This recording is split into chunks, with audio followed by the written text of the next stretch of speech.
Now, about 10% of the population gets these little stones in their tonsils. And so today we're going to talk about how to prevent tonsil stones. And then if you get tonsil stones and you go to your dentist and they remove them, how to prevent them from coming back. Now, to understand tonsil stones, we have to understand what the tonsil is. The tonsil is in a first line of defense. It's a tissue very similar to a lymph node. It's in the back of the throat, and it's there to prevent pathogens from going deeper inside the body. And tonsils produce T cells, which is part of the immune system.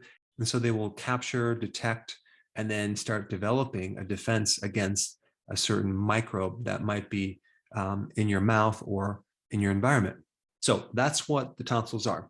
And the stone part are basically something called biofilms, okay, biofilms. And biofilms are little calcium igloos that microbes, specifically with this situation, it's bacteria that's living in these little cement-like igloos. And that's really what they are. They're basically cement houses to protect them from being destroyed by antibiotics. And so a biofilm is a shield, it's a defense mechanism to help these microbes survive. And these microbes also produce a gas, like a sulfur gas. That's why people that have tonsil stones have a bad odor in their mouth, like sometimes rotten eggs. They might have a metallic taste. They might get a cough. And these stones usually develop after kind of a chronic tonsillitis or being on antibiotics for a period of time, because that will wipe out your defenses and then increase your pathogens. And I keep hitting this point across over and over in my videos. You have all this good bacteria. It's called the microbiome. And you don't want to get rid of it. You don't want to sterilize it.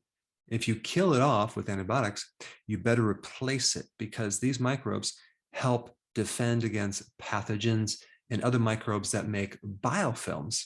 So anything that increases chronic tonsillitis will increase these biofilms. So if a person was on steroids, if they're a diabetic, if they consume a lot of sugar, if they're zinc deficient, if they're vitamin D deficient, all these factors weaken your immune system and increase the chance of getting these stones. And biofilms are not just living in the crevices of your tonsils. They're also in like 59% of sinus infections. They're involved in ear infections. They're involved in UTIs. They're involved in infections throughout the body. So it is a major defense mechanism that certain pathogens use to survive. So there are three things to do as remedies to help prevent these things from coming back. And this mainly is going to act as a natural antibiotic without the side effects. So it kills the pathogens, but it doesn't kill the good guys. So number one, garlic. You want to consume a lot of garlic, okay, on a regular basis. Number two, oregano oil. Oregano oil is a very powerful natural antibiotic, but it virtually does nothing to our good bacteria. And number three, and this is a real powerful one as well, and I'll put the links down below that support the data that I'm talking about, but grapefruit seed extract, okay? Another great natural antibiotic. Now, of course, there's a couple other things that contribute to this as well.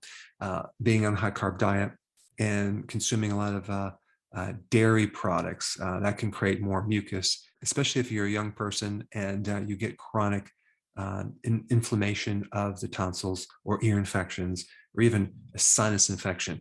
Anyone who has upper or lower respiratory infections needs to get off dairy. Now, the next most important video for you to watch right now is the one on the immune system in relationship to zinc and vitamin D. Check it out. I put it up right here.